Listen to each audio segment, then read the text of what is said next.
Welcome to The Conspiracy Show. My name is Richard Serra. Around the world, tens of thousands of people insist they are being stalked, harassed, and even tortured by directed energy weapons and electronic devices.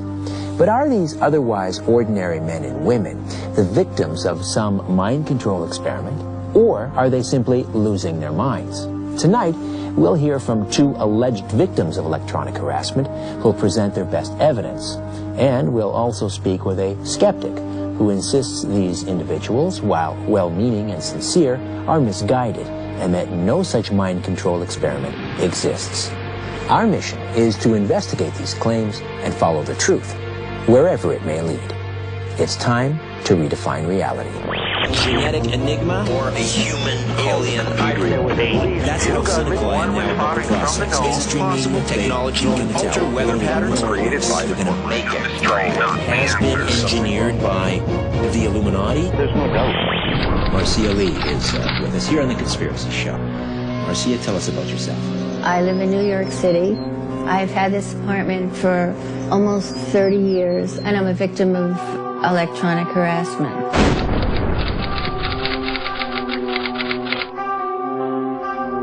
For the uninitiated, what is electronic harassment?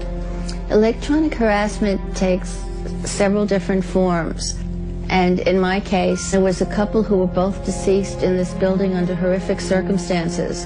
And when he moved into this building, he had wired this whole building with cameras all over the place for the men who owned the building at that time. And I heard him and his wife. And they said that I had to give up this apartment, that I had to bring the key to this apartment to their house, the key to my car, the key to my little cottage in New Jersey, and I had to walk out of here with nothing and start my life all over again and just leave everything with them. If I didn't do that, they were going to turn off the electricity, do all kinds of things in this apartment, and I would have no way of explaining this to people in any logical way. Derek Robinson is president of a human rights organization called Freedom from Covert Harassment and Surveillance. Derek, welcome to The Conspiracy Show. Thank you. It's a pleasure to be here.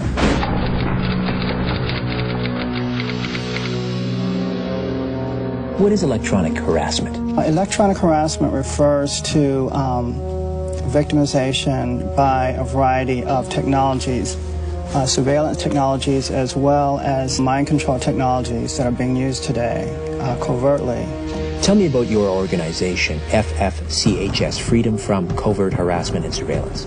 There are a variety of scenarios that we are dealing with as a victim community. We are a support organization to those who find themselves victims of mind control technologies and surveillance technologies. Derek, are you personally a victim of electronic harassment, or have you been in the past a victim? Yes, I am, Richard. I am also. There is surveillance, 24/7 monitoring and surveillance, whether I'm at home or out in the community. The voice-to-skull technology, or the synthetic telepathy, also called the microwave hearing effect, which is basically the projection of the human voice into one's mind. I receive that on a nightly basis, daily basis. There's also mind-reading technology that is being utilized in my case.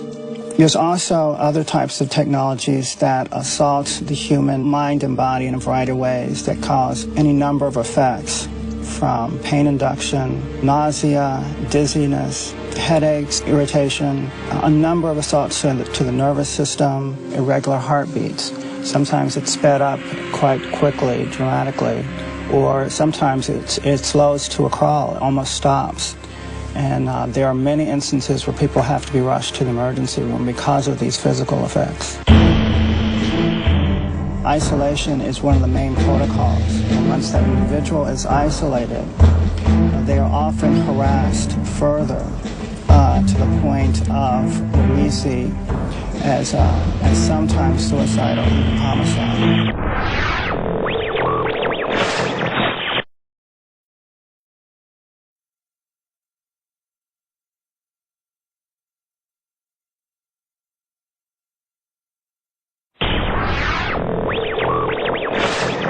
type of electronic harassment you've just described is known as voice-to-skull torture. Explain a little bit about what that is in more detail. Once these people introduce themselves to you, when they start in with you, they rotate with each other and they speak to you 24 hours a day. Synthetic telepathy, that's when the human voice is broadcast into one's mind. They told me that they were going to come up the fire escape, you know, send somebody up the fire escape, and that they were going to break the window, and then I just had to leave the apartment. And that's how the whole thing started. I was totally petrified. I don't doubt their sincerity at all. They are simply misunderstanding what they're experiencing.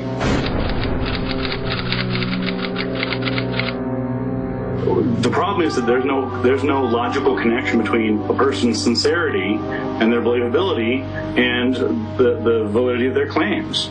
When you first started to hear these voices, did you first think that perhaps there was something physically wrong with you, that perhaps these were auditory hallucinations? I thought that I was thinking a lot of things. Once this starts, it never ends. The cast of characters might change, but you have this 24/7. Derek, forgive me, I have to ask, but what would you say to a skeptic who might suggest that you, perhaps other alleged victims, are suffering from some mental illness? How are we able to differentiate? Well, that's actually a very good question, because a lot of the things that we complain about are symptoms of mental illness. When you talk about hearing voices in one's mind, if you say that to a psychiatrist, you're automatically diagnosed as paranoid schizophrenic. So are they imagining these symptoms? Do they have some psychological disorder? When you're looking at many of these claims, essentially what you're seeing are very similar symptoms to paranoid schizophrenia, delusional, various types of delusions. Which is why so many people experience this and are kind of at a loss of what to do. They feel that they are losing their mind, and those around them that they explain this to feel the same way. I know that it isn't schizophrenia because the voices are all directed towards one situation. And after a while, they were reading from a prepared script. Most people who have these sorts of disorders, they're not drooling lunatics you see on film. They look like ordinary, everyday citizens. They look like you or me. They're our neighbors. They're our family members. You find that your whole audience of people, your loyal friends, poo-poo everything because they don't think this is really happening. And it will only happen if you're by yourself. Isolation is one of the main protocols, and once that individual is isolated, they are often harassed further to the point of what we see as sometimes suicide or even homicide.